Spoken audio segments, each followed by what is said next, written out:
नमस्कार बच्चों, आज मैं आपके लिए साइंस का वीडियो लेक्चर लेकर के आया हूँ। क्लास 7th का चैप्टर का नाम है न्यूट्रिशन इन प्लांट्स।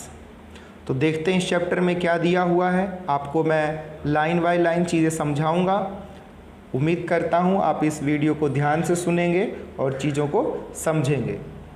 तो सबसे पहले है न्यूट्रिएंट्स। तो देखो न्यूट्रिएंट्स क्या होता है। Carbohydrates, protein, fats, vitamins and minerals are components of food.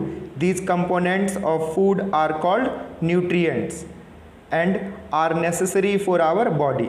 देखो 6th क्लास में आपने पढ़ा था फूड के कंपोनेंट्स होते हैं क्या, carbohydrates, protein, fat, vitamins, minerals. तो ये सभी क्या न्यूट्रिएंट्स हैं और ये न्यूट्रिएंट्स हमारे बॉडी के लिए क्या है, आवश्यक है फॉर देयर प्रॉपर ग्रोथ। आगे बढ़ते हैं। Nutrition. Nutrition is a mode of taking food by an organism and its utilisation by the body. The mode of nutrition in which organism make food themselves from simple substance is called autotrophs. तो देखो nutrition क्या होता है, mode of taking food, जिस माध्यम से, जिस mode से, जिस तरीके से फूड को जो है ऑर्गेनिज्म इनटेक करता, लेता है और उसे फिर यूटिलाइज करता है for preparation for the energy, जिससे कि एनर्जी प्रिपेयर होती है और वो सरवाइव करता है, जीवित रहता है। तो उसे क्या कहते हैं, न्यूट्रिशन। तो मेनली क्या है कि न्यूट्रिशन वर्ड का मतलब है taking of food and its utilisation by the body. तो ये कहलाएगा न्यूट्रिशन। अब ये न्यूट्रिशन जो है वो दो तरह से होता है, ऑटोट्रॉपिक मोड ऑफ न्यूट्रिशन और हेटेरोट्रॉपिक मोड ऑफ न्यूट्रिशन। तो यहाँ पर देखो ऑटोट्रॉपिक दिख रहा होगा आपको और ऑटोट्रॉप्स दिख रहा होगा। तो जो प्लांट, समझ रहे हो, जो plant autotrophic mode of nutrition करते हैं उन्हें ऑटोट्रॉप्स कहते हैं, और जो प्लांट या animal heterotrophic mode of nutrition करते हैं उनको हेटेरोट्रॉप्स कहते हैं। तो ऑटोट्रॉपिक और हेटेरोट्रॉपिक में क्या डिफरेंस है ये आपको समझाता हूँ। ऑटोट्रॉपिक मोड ऑफ न्यूट्रिशन का मतलब होता है प्लांट जो है न्यूट्रिशन करने के लिए फूड जो है वो सेल्फ प्रिपेयर करते हैं, सेल्फ प्रोड्यूस करते हैं, इसीलिए उनको ऑटो कहते हैं, क्योंकि वो अपने आप ही अपना भोजन, अपना फूड प्रिपेयर करते हैं, उन्हें ऑटोट्रॉपिक कहते हैं। ऑटोट्रॉपिक मोड ऑफ न्यूट्रिशन हो गया और ऐसे प्लांट्स को ऑटोट्रॉप्स कहते हैं। और हेटेरोट्रॉपिक मोड ऑफ न्यूट्रिशन में क्या होता है, कुछ प्लांट और सारे के सारे एनिमल्स वो क्या करते हैं कि फूड के लिए वो दूसरे प्लांट पर डिपेंड करते हैं, दूसरे एनिमल पर डिपेंड करते हैं, तो उन्हें ऑटोट्रॉप्स कहते हैं। और जब अपने फूड के लिए, न्यूट्रिशन के लिए दूसरे प्लांट या एनिमल पर कोई एनिमल या प्लांट डिपेंड करे तो ऐसे एनिमल या प्लांट को ऑटोट्रॉप्स कहते हैं। और इस तरीके के न्यूट्रिशन को हेटेरोट्रॉपिक मोड ऑफ न्यूट्रिशन कहते हैं। तो आपको क्लियर हुआ होगा, ऑटोट्रॉपिक मोड ऑफ न्यूट्रिशन में प्लांट जनरली करते हैं, प्लांट खुद अपना भोजन बनाते हैं, और हेटेरोट्रॉपिक में प्लांट या एनिमल दूसरे प्लांट और एनिमल पर डिपेंड करते हैं और वो हेटेरोट्रॉपिक मोड ऑफ न्यूट्रिशन कहलाते हैं। ठीक है, आगे बढ़ते हैं। तो बच्चों आगे बढ़ते हैं। Photosynthesis, food making process in plant. जैसा कि पीछे मैंने आपको बताया, ऑटोट्रॉपिक मोड ऑफ न्यूट्रिशन में प्लांट जो है अपना फूड प्रिपेयर करते हैं। अब प्लांट जो फूड प्रिपेयर करते हैं वो किस मेथड से प्रिपेयर करते हैं, यही है फोटोसिंथेसिस। अब इस फोटोसिंथेसिस में देखो, आप इसको रीड करते हैं, leaves are the food factories of plants, therefore all the raw materials must reach the leaf. Water and minerals present in the soil are absorbed by the roots and transported to the leaves. Carbon dioxide from the air is taken in through the tiny pores present in the surface of leaves. These pores are surrounded by the guard cells. Such pores are called stomata. तो देखो plant के leaves में क्या होता है, छोटे छोटे छेद होते हैं, पोर्स होते हैं, छेद होते हैं, जिसे क्या कहते हैं, स्टोमेटा। और उस स्टोमेटा के थ्रू ही गैसेस का एक्सचेंज होता है, ऑक्सीजन बाहर निकलता है, कार्बन डाइऑक्साइड अंदर जाता है प्लांट में। और प्लांट के लीव्स में वाटर, कार्बन डाइऑक्साइड, मिनरल्स, ये सारी चीज़ें पहुंचती है और वहाँ पर जो है फोटोसिंथेसिस रिएक्शन होता है। अब फोटोसिंथेसिस रिएक्शन में दो चीज़ें और ज़रूरी है, कार्बन डाइऑक्साइड और वाटर तो चाहिए, इसके साथ साथ ग्रीन पिगमेंट जो कि क्लोरोफिल होता है वो ऑलरेडी प्लांट के लीव्स में प्रेजेंट होता है, green pigment. It helps leaves to capture the energy of the sunlight.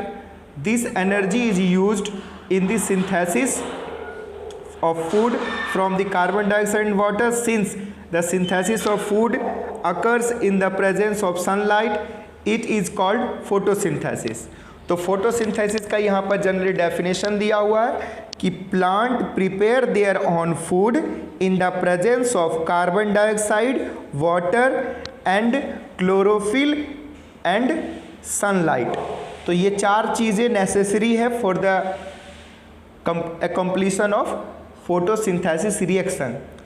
तो फोटोसिंथेसिस रिएक्शन के बाद फूड प्रिपेयर होता है जो कि फूड लीव्स के अंदर स्टोर रहता है। आगे देखो ये रिएक्शन आपको यहाँ नीचे दिया हुआ है। During photosynthesis chlorophyll containing cells of the leaves in the presence of sunlight use carbon dioxide and water to synthesise carbohydrates. The process can be represented in the equation. अब देखो इस इक्वेशन को अच्छे से इस तरह से रिएक्शन को दिखाया जाता है। कार्बन डाइऑक्साइड है प्लस वाटर, सनलाइट, क्लोरोफिल दोनों प्रेजेंट है और इससे एरो के बाद ये आप आगे यहाँ भी लिख सकते हो, यहाँ लिखा हो कार्बोहाइड्रेट प्लस ऑक्सीजन ये प्रिपेयर होता है। तो प्लांट जो है हमें carbon dioxide, water, sunlight and chlorophyll इन सब के प्रेजेंस में हमें क्या प्रिपेयर करके देता है, कार्बोहाइड्रेट एंड ऑक्सीजन। ठीक है, तो फोटोसिंथेसिस रिएक्शन के द्वारा प्लांट अपना भोजन प्रिपेयर करता है, फूड प्रिपेयर करता है कार्बोहाइड्रेट के रूप में और ये फिर यूटिलाइज भी करता है, प्लांट अपने यूज में लेता है। तो प्लांट जो है न्यूट्रिशन ऑटोट्रॉपिक मोड से करता है, इसीलिए प्लांट को ऑटोट्रॉप्स कहते हैं। एनिमल इस फूड पर डिपेंड करता है, इसलिए एनिमल को जनरली हेटेरोट्रॉप्स कहते हैं। ये डायग्राम आपको देखो, सन लाइट एनर्जी जो है सन से, कार्बन डाइऑक्साइड एयर से और मिनरल्स एंड वाटर्स ये मिट्टी से जड़ों के थ्रू प्लांट तक पहुंचता है और फोटोसिंथेसिस होता है। एक और चीज़ रह गया स्टोमेटा का डायग्राम। देखो ये लीव्स है, लीव्स में छोटे छोटे पोर्स छिद्र होते हैं, उसमें स्टोमेटा होता है। ये स्टोमेटा का डायग्राम है।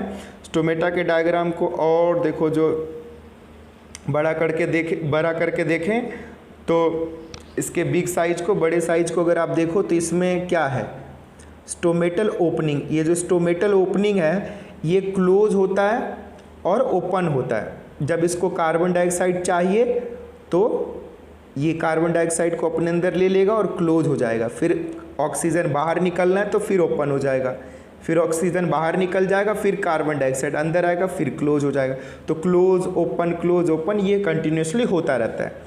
गार्ड सेल से ये घिरा हुआ होता है जो इसको प्रोटेक्ट करता है, बचाता है further any kind of damage से।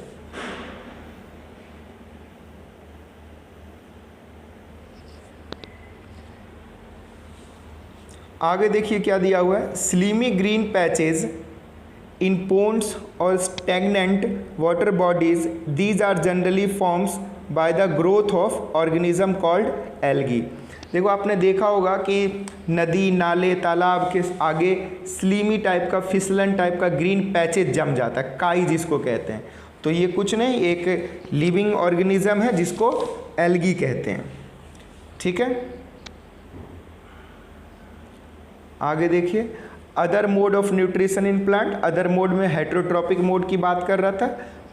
कुछ प्लांट्स और कुछ एनिमल्स जो है वो हेटेरोट्रॉप्स होते हैं और हेटेरोट्रॉपिक मोड ऑफ न्यूट्रिशन करते हैं।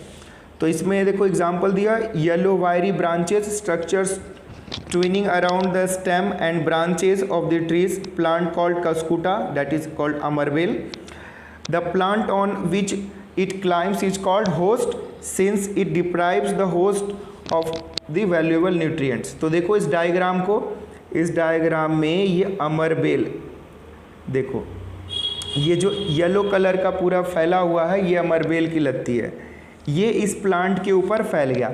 अब ये अमरबेल क्या हुआ है, हेट्रोट्रॉपिक मोड ऑफ न्यूट्रिशन कर रहा है। जो ये प्लांट ने फूड प्रिपेयर किया है उसको ये क्या कर लेगा, एब्जॉर्ब कर लेगा, सक कर लेगा। तो ये प्लांट जो बड़ा वाला प्लांट है ये होस्ट कहलाया, लेकिन अमरबेल ये क्या हुआ, ये पैरासाइट हुआ। कस्कुटा इसको कहते हैं अमरबेल, हिंदी में, इंग्लिश में कस्कुटा।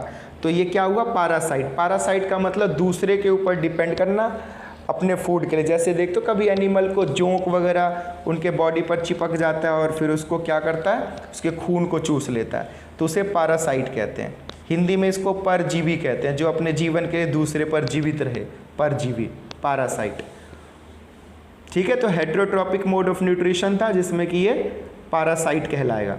होस्ट कौन सा हुआ, ये जो बड़ा सा पेड़ है, और पैरासाइट क्या हुआ, अमरबेल, जो कि ये कस्कुटा है। एक और तरह के न्यूट्रिशन की बात करते हैं। देखो, there are few plants which can trap insect and digest them. कुछ ऐसे प्लांट्स होते हैं जो कीड़ों को, इंसेक्ट को क्या करते हैं, ट्रैप कर लेते हैं और उसको फिर डाइजेस्ट कर लेते हैं और उससे उनको न्यूट्रिशन मिलता है। द पिक्चर लाइक और jug like structure is the modified part of leaves. The apex of the leaves form a lid which can open and close the mouth of the picture. Inside the picture there are hair which entangle the trapped insect. The lid closes and the insect is trapped. The insect is killed by the juices secreted in the picture and nutrients are absorbed. Such insect eating plant are called insectivorous plant. देखो, insectivorous plant इनको कहते हैं। आप देखो इसमें जग like structure है, insect आके यहाँ पर बैठते हैं, ऊपर से जो लिड है ये क्लोज हो जाता है, बंद हो जाता है, और उसके अंदर जो है इंसेक्ट चले जाते हैं और उनकी फिर डेथ हो जाती है। कुछ जूस लाइक केमिकल इससे सीक्रेट होता है और ये केमिकल जो उसको कम्प्लीटली डाइजेस्ट कर देता है। इससे इस तरह के प्लांट जो ये इंसेक्टिवोरस प्लांट है, क्योंकि ये इंसेक्ट को खाते हैं इसलिए इनको इंसेक्टिवोरस प्लांट कहते हैं, और ये न्यूट्रिशन का इनका इसी तरह का मेथड है।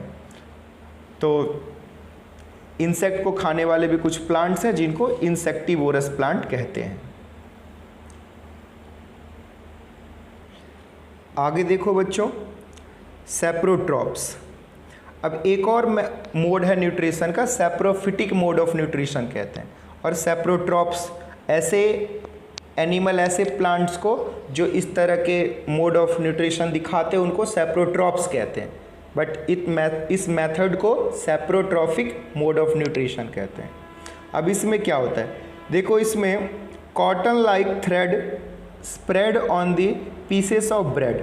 आपने देखा होगा कि 2-4-10 दिन अगर ब्रेड को आप कहीं नमी वाले इलाके में, नमी वाले जगह में रख दो जहाँ पर के मॉइस्चर है, तो उसके ऊपर वाइट कलर का थ्रेड लाइक स्ट्रक्चर बन जाता है। कई बार लगता है कि रुई जैसा है, फफूंदी जिसको आप लोग बोलते हो। तो ये क्या है, फंगी है। तो this organism is called fungi. Bread पर आपने देखा होगा। This mode of nutrition which organism take in nutrients from the dead and decaying matter is called saprotrophic nutrition, or you can say mode of nutrition. Such organisms which saprotrophic mode of nutrition are called saprotrophs. तो dead और DK, देखो bread क्या है, dead DK, तो सड़ी गली चीज़ों को जो अपना भोजन बनाए, सड़ी गली चीज़ों को जो कि न्यूट्रिशन के रूप में उसको इस्तेमाल करे। तो ऐसे जीव, ऐसे माइक्रो ऑर्गेनिज्म या ऑर्गेनिजम्स होते हैं जो कि डेड या डीके, सड़ी गली चीज़ों को अपना न्यूट्रिएंट्स उससे प्राप्त करते हैं और न्यूट्रिशन करते हैं। तो इसे सैप्रोट्रॉफिक मोड ऑफ न्यूट्रिशन कहते हैं, और इस तरह के ऑर्गेनिज्म को सैप्रोट्रॉप्स कहते हैं। तो मेरी बात समझ में आपको आई होगी। सैप्रोट्रॉप्स ऐसे ऑर्गेनिज्म को कहते हैं जो कि डेड और डीके, सड़ी गली चीज़ों को अपना भोजन बनाते हैं, वहाँ से अपना न्यूट्रिएंट्स ऑब्टेन करते हैं, और इस तरह के मेथड्स को सैप्रोट्रॉफिक मोड ऑफ न्यूट्रिशन कहते हैं। इसका एग्जाम्पल फंगी है, फंगस, फंगी। यहाँ पर एक चीज़ आपको समझाता हूँ, देखो ये पढ़ो क्या लिखा हुआ है। Some organisms live together and share both shelter and nutrients. This relationship is called symbiosis. For example, certain fungi lives inside the root of the plants. The plants provide nutrients to the fungus, and in return, the fungus provides water and certain nutrients. In organisms called lichen, a chlorophyll containing partner which is an alga, the fungus live together. The fungus provides shelter, water and minerals to the alga. In return, the alga prepare and provide food to the fungus. देखो इसको मैं समझाता हूँ क्या, यहाँ पर symbiosis relationship की बात कर रहे हैं। यहाँ पर दो ऑर्गेनिज्म, एक है फंगस जो कि फंगी फंगस, दूसरा alga algae.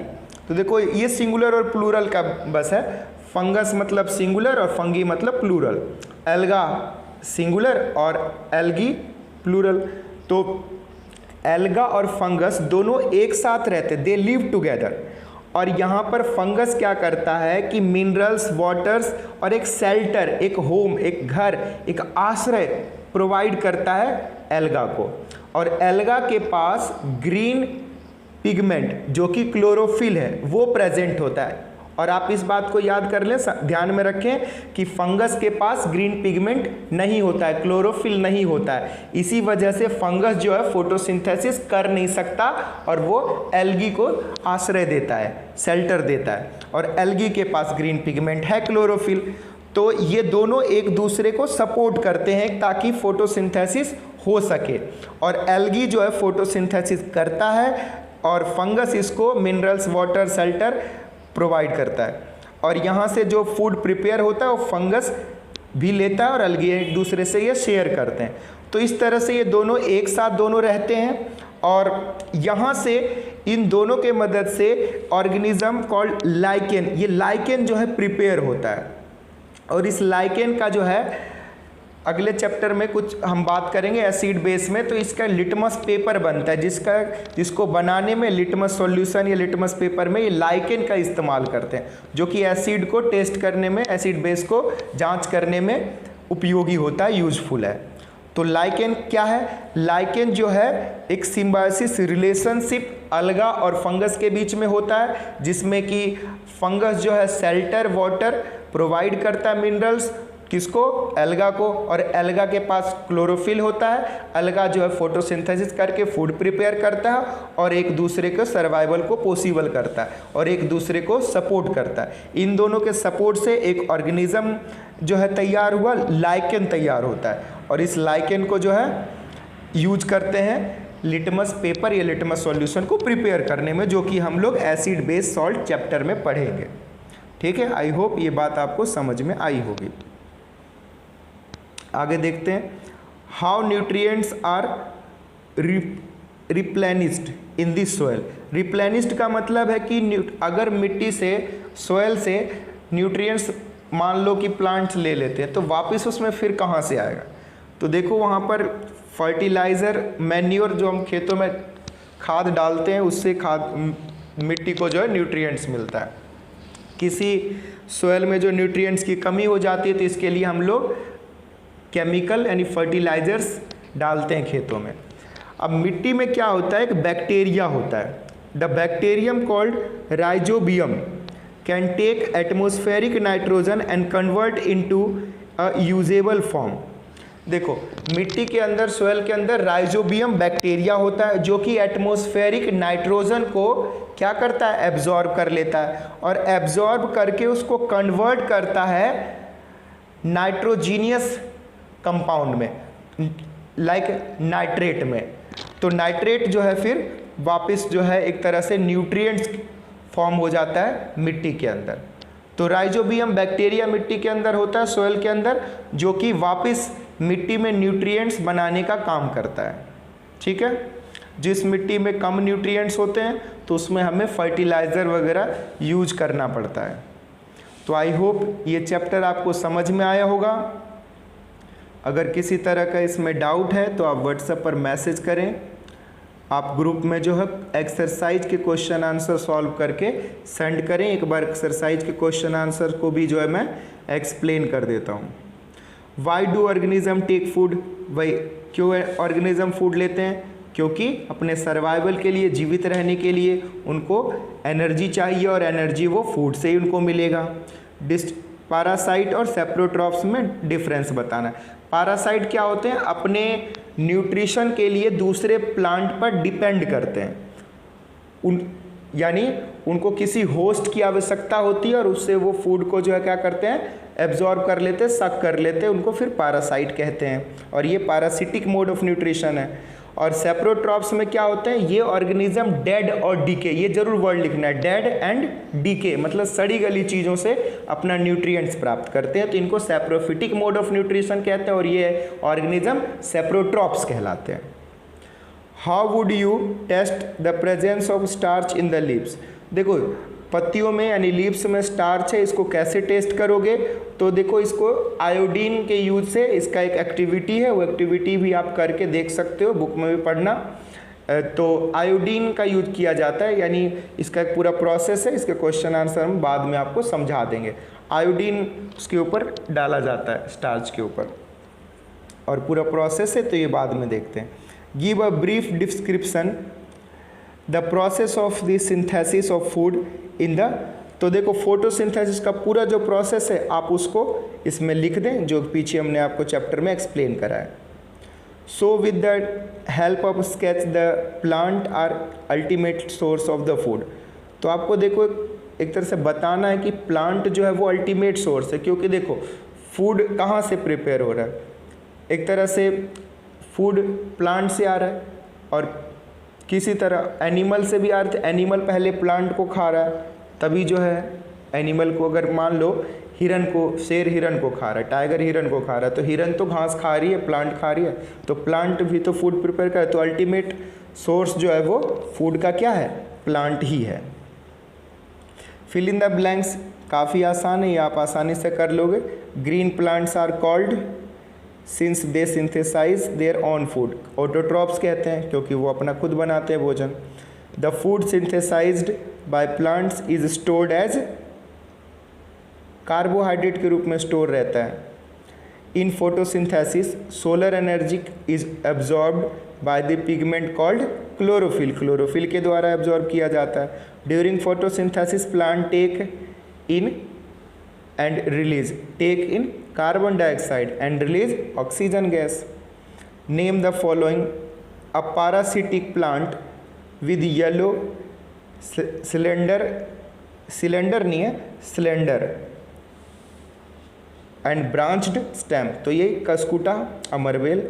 A plant that is a partially autotrophic, a plant that is partially autotrophic,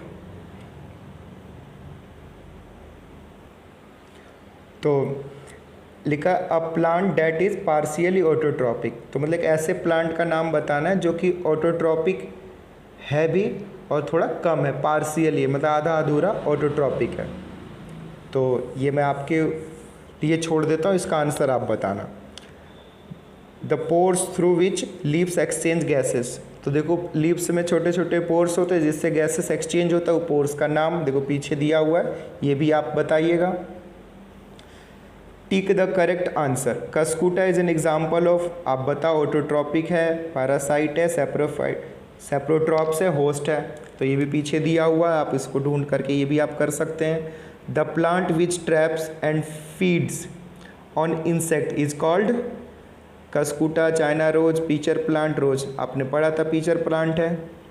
match the column भी आप आसानी से कर सकते हो। क्लोरोफिल क्या हो जाए? क्लोरोफिल में लीव्स में होता है क्लोरोफिल। नाइट्रोजन जो है राइबोजियम बैक्टीरिया फॉर्म करता है। कस्कुटा जो है वो पैरासाइट है। एनिमल जो है वो हेट्रोट्रॉप्स है और इंसेक्ट जो है वो पीचर प्लांट से रिलेटेड है। इस तरह से मैच द कॉलम देखो। Carbon dioxide is release during photosynthesis, बिल्कुल गलत है, ऑक्सीजन रिलीज होता है। Plant which synthesise their food are called saprotrophs. Plant which synthesise their own food called autotrophs, तो ये भी गलत है, तो दोनों ही फॉल्स हुआ। तो इस तरह से ये चैप्टर कंप्लीट। दो और नीचे और भी क्वेश्चंस हैं। The product of photosynthesis is not a protein, protein नहीं होता, बिल्कुल सही है। क्या होता है? कार्बोहाइड्रेट होता है। Solar energy is converted into chemical energy during photosynthesis, ये बिल्कुल सही है। सोलर एनर्जी को क्लोरोफिल के द्वारा केमिकल एनर्जी में कन्वर्ट कर दिया जाता है, तो ये ट्रू हो गया। Choose the correct option from the following, which part of the plant takes in carbon dioxide from the air for the photosynthesis, root, stomata, leaves and petal. Stomata के द्वारा, बिल्कुल सही, स्टोमेटा होगा। Choose the correct option from the following, plant take carbon dioxide from the atmosphere mainly through their, तो देखो root, stem, flower, leaves, तो plant take carbon dioxide from the atmosphere by the leaves.